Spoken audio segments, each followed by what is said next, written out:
Saudara-saudari pencinta renungan harian Katolik yang terkasih, dimanapun Anda berada. Renungan harian hari ini diambil dari Injil Matius, bab 5 ayat 20 sampai 26.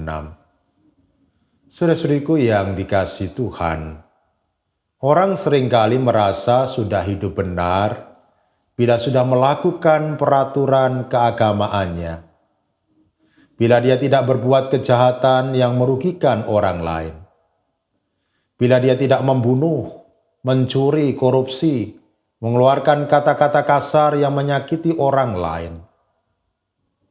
Hal yang sama juga terjadi pada masyarakat Yahudi pada zaman Yesus.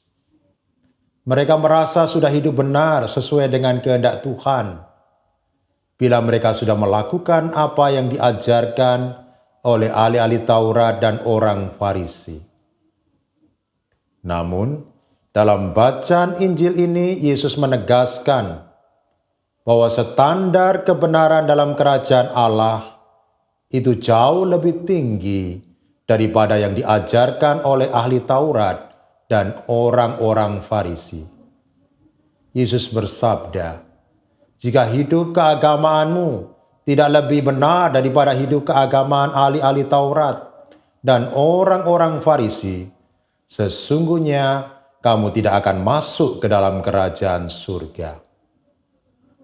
Yesus menekankan bahwa kebenaran itu bukan hanya soal menaati hukum secara lahiriah, tetapi juga menyentuh hati dan sikap batin kita.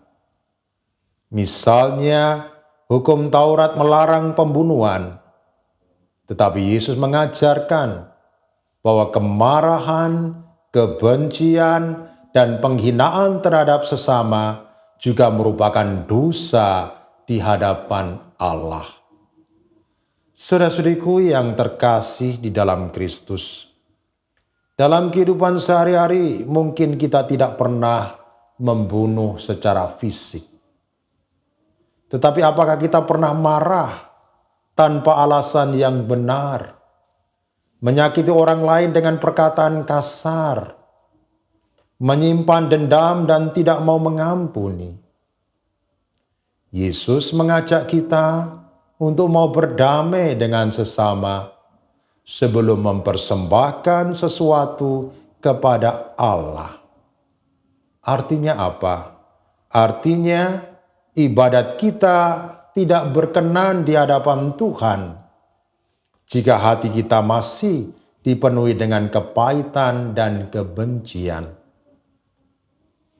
Seringkali para saudara, kita lebih mudah menyalahkan orang lain daripada mengakui kesalahan kita sendiri. Namun, Yesus mengajar bahwa berdamai itu lebih penting daripada mempertahankan ego.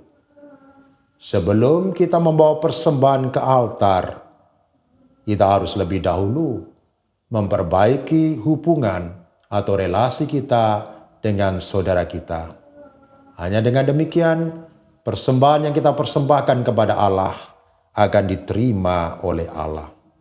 Amin. Marilah berdoa. Allah Bapa kami, Putra-Mu Tuhan kami Yesus Kristus mengajar kepada kami untuk hidup dalam kasih dan kebenaran. Bantulah kami untuk tidak hanya menaati hukum secara lahiriah, tetapi juga memiliki hati yang murni. Mampukan kami untuk mengampuni, berdamai, dan hidup dalam kasih-Mu. Demi Kristus, Tuhan dan pengantara kami. Amin. Selamat beraktivitas. Tuhan memberkati Anda, Bapa, Putra, dan Roh Kudus. Amin.